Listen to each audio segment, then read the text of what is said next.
have Adam Hancock live in Singapore for us. Adam, China's actions in its neighborhood, you could say, have made the U.S., U.K., and Australia closer than ever before.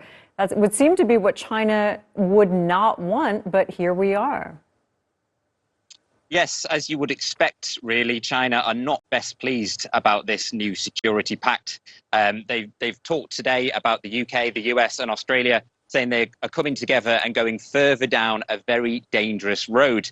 And they've used pretty strong language, and it's language that they've used throughout when they've been talking about this security pact. They've said that the free countries have a Cold War mentality and are bringing things closer to an arms race, which would threaten peace and stability in the region. And China really, ever since this AUKUS security pact was first announced, they've been very unhappy about it because they see it as a threat, really, to their national security. The UK, the US, and Australia, they say that this is necessary because they're looking at China, who are building up their military. They're also being quite assertive in parts of the world like the South China Sea, and they're saying they have no other option but to go ahead and put together a security pact like this.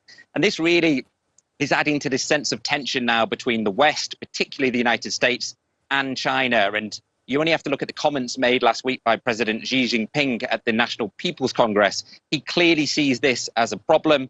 He talked about the West being led by the US and trying to suppress and contain China. So there's a real sense, you see the three leaders stood at the podiums in San Diego, really coming together to try and assert themselves against what they see as a growing threat from China. How much of a game changer is this, that there will be this one grade of nuclear-powered sub that will be sold to Australia, and then they'll build something new using everybody's technology together? How does that stack up against the technology and hardware that China has in that region?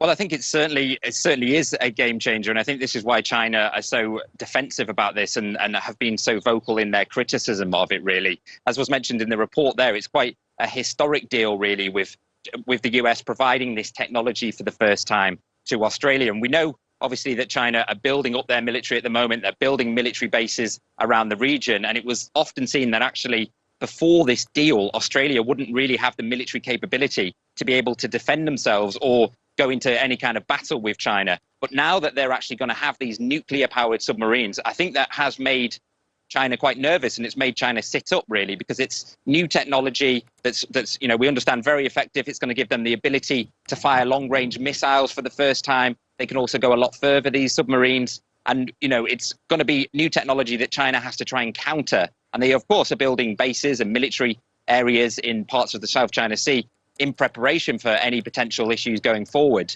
But I think actually it's quite an historic deal. It's hugely important for Australia, hence why they're spending so much money on it. Yeah, so it's made China sit up and notice, really. Yeah, and this is the deal that also infuriated France, which was originally supposed to do the deal with Australia.